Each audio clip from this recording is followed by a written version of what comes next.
அம்மா வீட்டு ஊர்லயே எனக்கு அவருக்கு தான் நான் ஓட்டு போட்டே இருந்தோம். பார்த்தது ஓட்டு போட்டிருந்தோம். இப்போ இடையில என் புருஷன்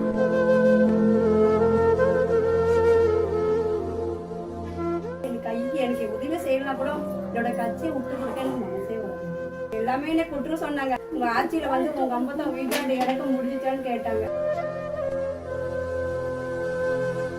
ஸ்டாலின் தான் நிக்கணுங்க. அவர் கட்சி எனக்கு உயர்ந்து வரணும்.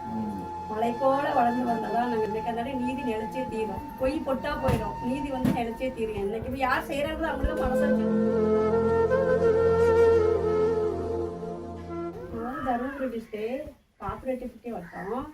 எனக்கு இந்த ஸ்டாலின் வந்து நான் பிறந்தே எங்கள் அம்மா வீட்டு ஊர்லேயே எனக்கு அவருக்கு தான் நான் ஓட்டு போட்டே இருந்தோம். தாத்தாக்கு தான் ஓட்டு போட்டிருந்தோம். இப்போ இடையில என் புருஷன் வீட்டுக்கு வந்து எனக்கு விக்கிறாங்க அவருக்கு தான் போட்டிருந்தோம். அவர் இறந்த பின்னாடி வந்துமே இப்போ ஸ்டாலின் அப்பாவுக்கு தான் போட்டுட்ருக்குறோம். இப்போ ஸ்டாலின் அப்பாவுக்கு போட்டுட்டு கூட உதவி ஸ்டாலினுக்கு நான் ரொம்ப சப்போர்ட் பண்ணிட்டுருக்கேன். ரொம்ப பிடிச்சிச்சு. அந்த எலெக்ஷன் வந்த அப்புறம் வந்து எனக்கு உதவி செய்யலாம் கூட என்னோட கட்சியை விட்டு கொடுக்க எனக்கு மனசே வராது. எனக்கு உதவி செஞ்சாலும் செய்யலைனாலையும் நான் பிறந்த இடமும் பூந்த இடமும் எனக்கு ஒற்றுமை இருக்கிறதுனால எனக்கு சந்தோஷத்துக்கு எனக்கு வந்து அதை கட்சியை விட்டு இறங்கவே மனசு வராது. அவங்க பண்ணாலும் சரி, அவங்க பண்ணலன்னு சரியா எனக்கு ரொம்ப பிடிச்சிருக்குது கட்சி. இதுக்கு மேலே இன்னும் நல்லா செய்வாங்க. எனக்கே சில கூட மற்றவங்களுக்கு உதவி பண்ணியிருக்காரு. எவ்வளோ நிதி உதவியெல்லாம் பண்ணியிருக்காரு. நீங்க என்ன உதவி வாங்கியிருக்கீங்க? எனக்கு 2000 கொடுத்துட்டு எனக்கு 2000 வந்துட்டு இருக்குது. மாசம் கரெக்டா வந்துட்டு இருக்குது. இதுக்கு முன்னாடி எவ்வளவு கொடுத்துட்டு இருந்தாங்க? இதுக்கு ஃபர்ஸ்ட்ல இதுக்கு பாதியில தான் இந்த மாதிரி விபத்தானது வீட்டு மேல இதாச்சு. எல்லாமே என்ன குற்றம் சொன்னாங்க. உங்க ஆட்சியில வந்து உங்க 50 வீட்டாண்டு இறக்க முடிஞ்சிச்சான்னு கேட்டாங்க. அது எடுக்க போறோம். இனிமேல் அவர் ஆட்சியெல்லாம் வந்துட்டு இருக்கோம். இன்னைக்கெல்லாம் என்ன பண்ண ஒருத்தையே கிடையாது. ஊர்ல பல பேர் இருக்காங்க. எல்லாத்தையும் முடிச்சுட்டு தான் கட்சி எங்கிட்ட தான் வந்து எனக்கு ஒரு நேரம் வரும். அப்போ நான் எடுத்துக்க உங்ககிட்ட நான் உதவி யார்கிட்ட கரெக்டாக நிற்கவே முடிய மாட்டேன்.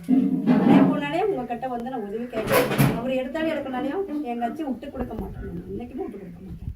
இப்போ யார் கட்சி வரணும்னு நினைக்கிறீங்க? யார் வரும்னு நினைக்கிறீங்க? உதயநிதிக்கு இந்த உதயநிதி ஸ்டாலின் தான் வரணுமே. ஆனால் ஸ்டாலின் தான் நிற்கிறாரு. இப்போ அதே தான் 2 பேருமே நின்றா போதும். ஸ்டாலின் தான் நிற்கணுமே. அவர் கட்சி எனக்கு உயர்ந்து வரணும். மலை போல வளர்ந்து வந்தாதான் நாங்கள் நெவ்வளடியில் உட்கார முடியும். நானே இல்லை இருக்கிற ஜனத்துங்க இல்லாமல் அந்த கட்சியில் இருக்கிறவங்க திரும்பி வரத்துக்குள்ள வாய்ப்பு இருக்குது. ஏன்னா அவங்கள உணர்ப்பாங்க. என்னென்னு உணர்வாங்க, இந்த கட்சி நம்ம போனால் நம்மளுக்கு பலன் உண்டான்னு நினைப்பாங்க. அவங்களும் வருவாங்க. வரத்துக்கு வாய்ப்பு இருக்குது. எல்லாமே வந்து சேருவாங்க. இன்னைக்கு அதனால நீதி நினைச்சே தீரும். பொய் பொட்டா போயிடும், நீதி வந்து நினைச்சே தீரும். என்னைக்கு யார் செய்யறாங்களோ அவங்களுக்கு மனசாட்சின்றது ஒன்று ஒரு நாளைக்கு உறுத்தம் இல்லைங்களா? செய்வார். இது உறுதி, என்னைக்குமே உறுதியாக நடக்கும். இது கட்சியை மாறதுக்கு வாய்ப்பே கிடையாது. என்னைக்குமே வாய்ப்பு கிடையாது. அது பல பேர் வராங்க, யாருக்கும் ஒன்றும் கிடைக்காது.